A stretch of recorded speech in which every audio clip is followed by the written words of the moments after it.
Welcome to Paul's Spare Time. Take 2. Yeah, first take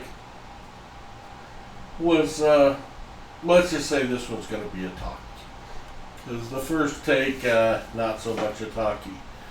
Hope everyone's having a great Monday. This is going to be a little different video. We are going to be introducing a new weekly series that we're going to be doing. Let me get it on here. We've been talking about it. Where is it? It's called All About The Jeffersons.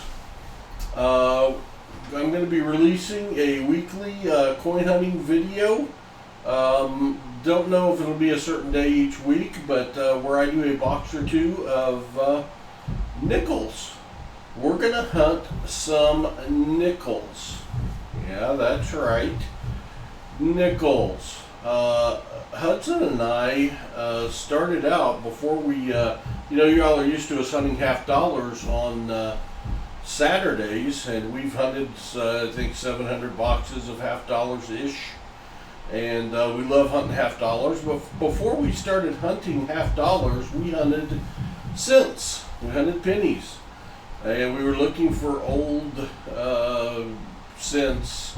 We were looking for Wheaties. We were looking to fill an album of cents, which we're still trying to fill that same album. Then we started hunting nickels, and we really got into hunting nickels. We loved hunting nickels. We've hunted well over 100 boxes of nickels. And as you can see, that's Thomas Jefferson right there on the nickel. And we don't think there's enough people hunting nickels. You know, if you look right here, right there, Paul has a box of nickels. Box of nickels only costs $100 compared to a box of $50, which costs $500. So it's a little more palatable to get a box of nickels and hunt, and there are a lot more potential finds with the different years and stuff of the nickels. And Hudson and I really have enjoyed searching the nickels. I've got my Rob Finds Treasure nickel coin hunting mat right there. You'll be seeing that, if I remember, in my nickel hunts. But let's talk about nickels a little bit, because it's going to be all about the Jeffersons.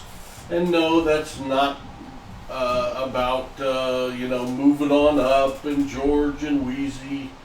Moving on up to the top, a deluxe apartment in the sky. It's not about that. Can be.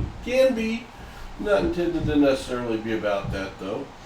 Let's talk about the history of the U.S. nickel. Before the nickel, there were half dimes in the U.S., all the way back to 1792. And pictured in the top left is a picture of a half dime. And they looked much like a dime, but they were smaller, and they were worth 5 cents. After that, the first nickel came out, but it was a 3-cent nickel in 1865. Pictured in the top right. The really cool coins. If you don't have one in your collection, you need to try to find one. We give them away from time to time, but love us some 3-cent nickels. The very next year, in 1866, the Shield nickel came out, and it had a content including nickel. I think they're 25% nickel. I could be wrong about that. I'm not a coin expert, as I've said many times before. But the Shield nickel had a shield on the obverse, the front, and a 5 on the reverse. And it was minted from 1866 to 1883 and proved to be very popular. In 1883, they came out with, pictured in the bottom right, the Liberty nickel, also known as the V nickel. Hudson's favorite coin. Lady Liberty on the front, the V on the back. Hudson says the V stands for silver, but there is no there's no silver in the coin. But it is part of the Hudson's collector's kits we give out with our $50 hunts on Saturdays. So He does love that coin. Next up was the Buffalo nickel, and that's pictured in the bottom left.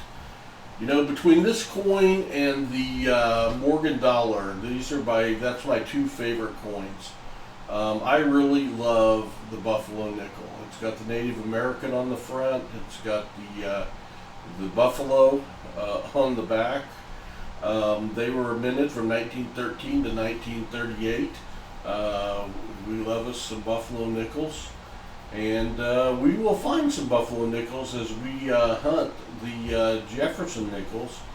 The Jefferson Nickels did come out in 1938, and they are still being minted today. But as we hunt these boxes and do this weekly series, we will occasionally come across a Buffalo nickel or a war nickel, which we'll show you here in a minute. I think we found over 100 Buffalo nickels as we've searched these boxes. It's like a half per box, I think, is our ratio.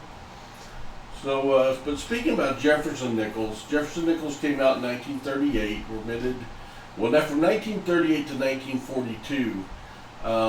They were 75% copper, 25% nickel, as pictured in the top left. In 1942, with the war going on, trying to conserve some of the metals, they actually started making the nickels out of 35% silver.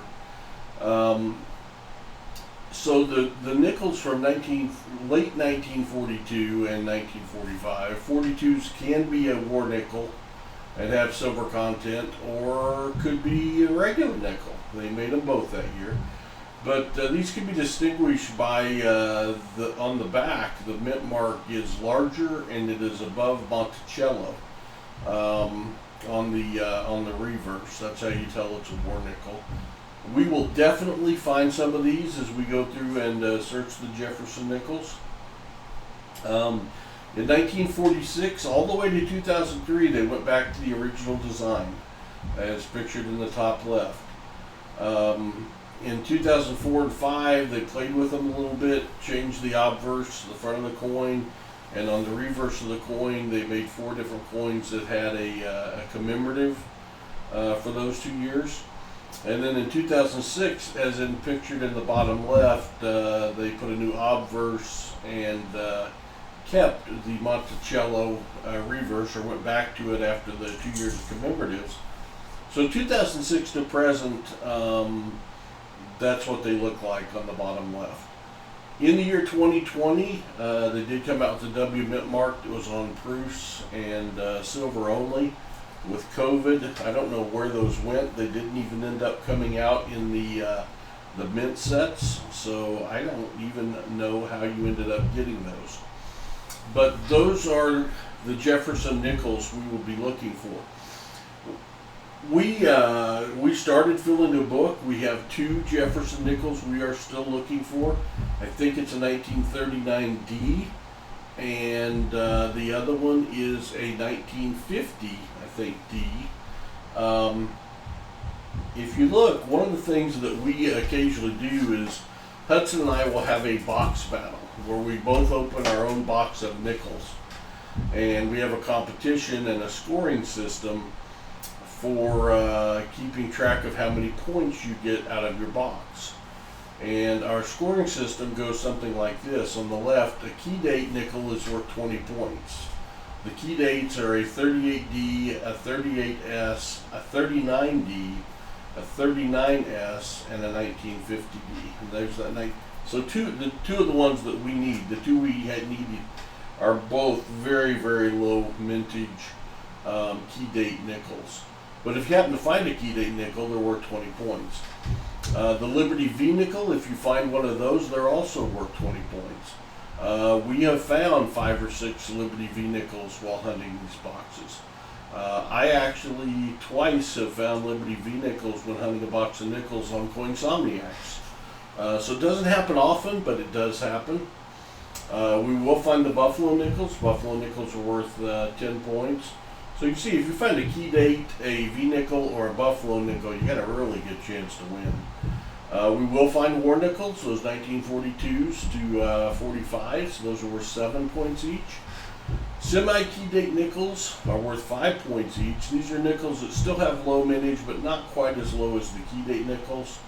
1951S, 1955P, 1949S, 1950P, and the 1948S. You'll see us find some semi-key date nickels.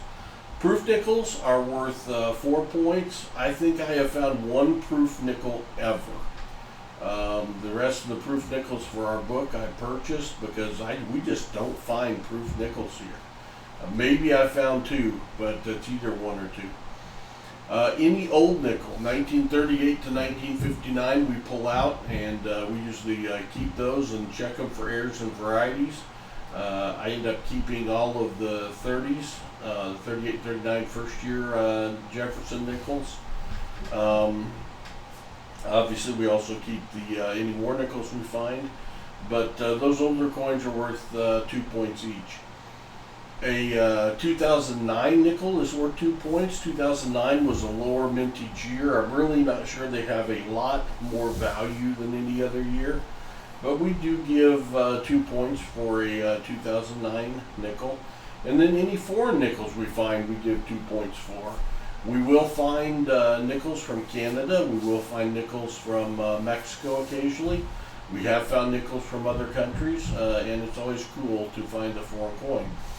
But we will do these box battles and see who wins, and they're a lot of fun. Hudson and I have had a great deal of fun with them. The other thing we're going to do, that we're going to try to do, is once monthly we're going to try to have a nickel box battle. And Bassman64 and Southern Metal have both already agreed to participate in a box battle, where all 3 of us will be opening a box of nickels at the same time, each one of us in our own house, and we'll use the magic of technology. And we will pick a night and we will do a nickel box battle to see who wins. So hopefully you'll get to see some good finds that way. But the big thing about this is it's going to be nickels instead of the typical half dollars. So you're going to see some new coins. There are errors and varieties in nickels. There's the speared buffalo. There's several DDOs, DDRs, double die obverse, double die reverse. There's several repunch mint marks. When you're hunting nickels, you're hunting a lot of nickels. And in a live stream, certainly will not be looking for the varieties unless they just pop out and we would happen to see one. You may occasionally see me in the videos show a variety if I happen to find one. I haven't found very many varieties, but they are out there. But there are a lot of things to look for. So it's going to be a lot of fun. So since Hudson is in school, a lot of this is going to be Paul doing the videos, and you'll see me opening 1 or 2 boxes. What I'll do is pause the camera and show you the finds as we go along. If I see a coin that is obviously different from the edge, I'll bring you in at that time and show you the edge. Sometimes you can tell on a buffalo nickel or a war nickel, usually more apt on a war nickel, to see an edge that's a little different or a foreign. Most of the time, you find it when you're going through the roll. So I'll probably be bringing you in with the finds and then doing a recap at the end on what we find. So I'm excited to do this. I love hunting nickels. Hudson loves hunting nickels. Hudson's got 6 boxes over underneath his desk because he liked the way the edges or the front of the roll looked through the little holes in the box. The nickels that we get are from NH String & Sons, and they come with these little holes so you can see and look to make sure they're circulated, because I also have 7 boxes upstairs that are all 2021s that I need to take back to the bank that I've accumulated over the last 7 months. But Hudson's found some that he likes, and he'll save those up and he'll use those against me in a box battle because the rascal likes to win a lot. So, I hope that you will watch as we bring the series starting next week. We'll let you know when the first box battle is going to be with Bassman64 and Southern Metal. We're thinking that as we get down the road a little bit, we'll have some other guests in. Maybe some of you that have the setup would want to do a box battle against myself or Hudson or Bassman or Southern Metal. We may actually be inviting some of you into this, but we're committed to this series on Nickels. We're going to have a lot of fun with it, and we look forward to starting. And I will do the first video when Paul has more spare time. Take care, all.